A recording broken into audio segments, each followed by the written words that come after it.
Assalamualaikum warahmatullahi wabarakatuh. Perkenalkan, saya Ainun Jariah, mahasiswa kelas 1A Program Studi Hukum Keluarga, Fakultas Syariah dan Hukum, UIN Syarif Hidayatullah, Jakarta. Baik, pada kesempatan kali ini saya akan memaparkan materi mengenai teori hukum pembangunan untuk memenuhi tugas ujian tengah semester mata kuliah pengantar ilmu hukum dengan dosen pengampu Bapak Nur Habibi MH. Baik, perlu kita ketahui bersama sebelumnya bahwa banyak pakar hukum Indonesia juga yang menyumbangkan pemikirannya mengenai hukum dan membentuk teorinya sendiri berdasarkan perspektif mereka masing-masing. Kemudian di antara pakar tersebut yaitu ada Muhtar Kusumatbadja yang terkenal dengan teori hukum pembangunan yang dicetuskannya. Pakar hukum internasional itu mengatakan bahwa hukum merupakan sarana pembangunan masyarakat. Lebih lanjut, dia berpendapat bahwa masyarakat yang membangun selalu identik dengan perubahan, sehingga dibutuhkan hukum untuk menjamin perubahan tersebut, agar ketertiban maupun kepastian hukum tetap terwujud dengan mengatur serta membantu proses perubahan dalam masyarakat. Kemudian dengan demikian, hukum yang ideal adalah hukum yang sesuai dengan hukum yang hidup dalam masyarakat dan mencerminkan nilai-nilai yang berlaku dalam masyarakat.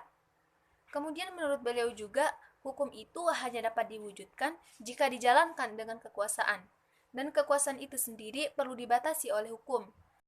Kemudian pandangan beliau mengenai fungsi dan peranan hukum dalam membangun nasional yang disebutnya sebagai teori hukum pembangunan, pada dasarnya diletakkan di atas premis yang merupakan inti ajaran atau prinsip sebagai berikut. Yang pertama, semua masyarakat yang sedang membangun selalu dicirikan dengan perubahan dan hukum berfungsi agar dapat menjamin bahwa perubahan itu terjadi dengan cara yang teratur. Perubahan yang teratur menurut Muhtar Kusumatbadja dapat dibantu oleh perundang-undangan atau keputusan pengadilan atau kombinasi dari keduanya. Kemudian yang kedua, baik perubahan itu maupun ketertiban itu merupakan tujuan awal dari masyarakat yang sedang membangun. Maka hukum menjadi suatu sarana yang tidak dapat diabaikan dalam proses pembangunan. Kemudian selanjutnya adalah fungsi hukum dalam masyarakat adalah mempertahankan dan juga hukum sebagai kaidah sosial harus dapat mengatur atau membantu proses perubahan dalam masyarakat. Hukum yang baik adalah hukum yang sesuai dengan hukum yang hidup dalam masyarakat, yang tentunya sesuai pula atau merupakan pencerminan dari nilai-nilai yang berlaku dalam masyarakat. Kemudian selanjutnya adalah implementasi fungsi hukum tersebut di atas hanya dapat diwujudkan jika hukum dijalankan oleh suatu kekuasaan.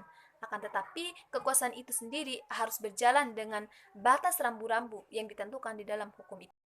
Apabila diuraikan secara lebih intens, detail, dan terperinci, maka alur pemikiran di atas sejalan dengan asumsi yang menyatakan dapat berfungsi sebagai pengarah dalam membangun untuk membentuk masyarakat yang hendak dicapai sesuai dengan tujuan kehidupan bermasyarakat dan bernegara. Dalam hubungan dengan fungsi hukum yang telah dikemukakannya, bahwasannya memberikan definisi hukum dan kaidah-kaidah yang mengatur kehidupan manusia dalam masyarakat, melainkan meliputi pula lembaga-lembaga atau institusi dan proses-proses yang mewujudkan berlakunya kaidah-kaidah itu dalam kenyataan. Dengan kata lain, suatu pendekatan normatif semata-mata tentang hukum tidak cukup apabila hendak melakukan pembinaan hukum secara menyeluruh. Pengertian hukum di atas menunjukkan bahwa untuk memahami hukum secara holistik tidak hanya terdiri dari asas dan kaidah, tetapi juga meliputi lembaga dan proses. Keempat komponen hukum itu bekerja sama secara integral untuk mewujudkan kaidah dalam kenyataannya, dalam arti pembinaan hukum yang pertama dilakukan melalui hukum tertulis. Hukum yang diperlukan untuk mewujudkan hukum dalam kenyataan. Berarti, pembinaan hukum setelah melalui pembaharuan hukum tertulis dilanjutkan pada hukum yang tidak tertulis. Utama dari Muhtar Kusumatbadja merupakan salah satu teori hukum yang lahir dari kondisi masyarakat Indonesia yang pluralistik berdasarkan Pancasila. Pada dasarnya, teori hukum pembangunan ini lahir, tumbuh, dan berkembang serta diciptakan oleh orang Indonesia, sehingga relatif sesuai apabila diterapkan pada masyarakat Indonesia. Baik, Mungkin sekian mengenai teori hukum pembangunan yang dapat saya sampaikan. Semoga bermanfaat. Lebih dan kurangnya saya mohon maaf. Wassalamualaikum warahmatullahi wabarakatuh.